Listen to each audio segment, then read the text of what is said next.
Pengusutan kasus penembakan bos rental di res area tol Tangerang Merak terus berlanjut.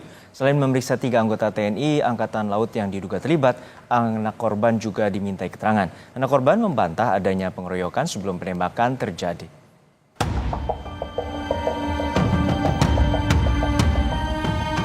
Selasa sore, Agam, anak dari korban penembakan bos rental, datang ke Pusat Polisi Militer Angkatan Laut.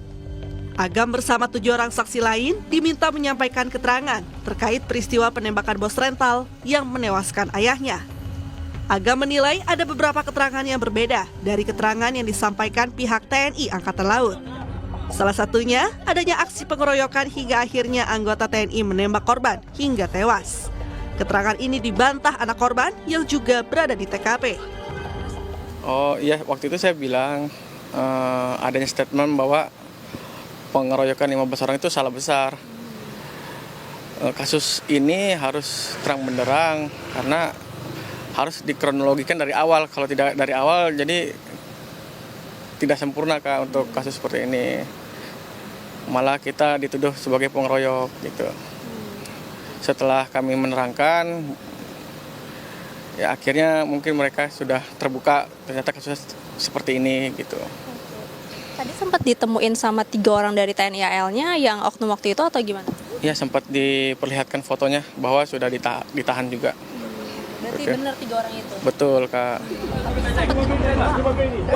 Bantahan ini terkait dengan pernyataan Pangko Armada RI Laksamana Madya TNI Denny Hendrata yang menyebut penembakan dilakukan oleh anggota TNI AL di res area kilometer 45 Tol Tangerang Merak karena pembelaan diri.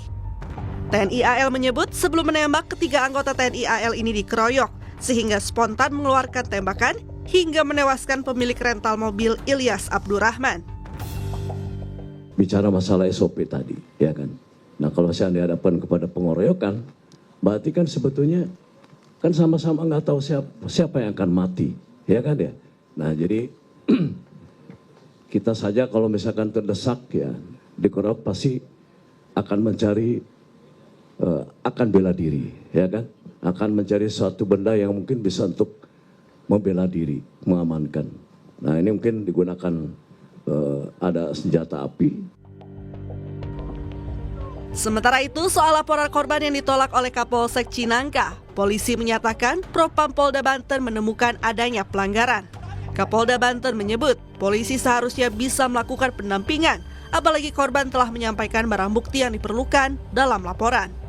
Propam membuka kemungkinan akan memberikan sanksi demosi atau paling berat pemberhentian tidak dengan hormat alias dipecat.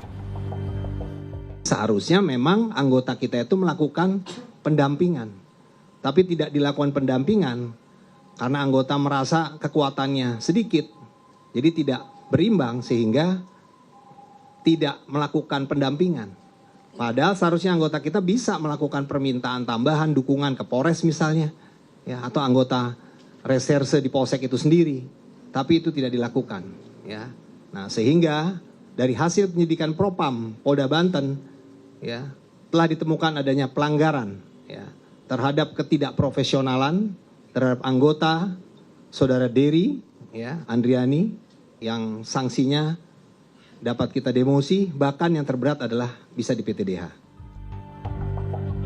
Total, ada 4 orang yang ditetapkan sebagai tersangka dalam kasus penembakan bos rental mobil di res area tol Tangerang Merak, yakni Agus Supriyatna sebagai penyewa mobil dan 3 anggota TNI Angkatan Laut. 3 oknum TNI AL sudah ditangkap dan sedang dilakukan penyidikan oleh pihak Puspomal. Tim Liputan Kompas TV.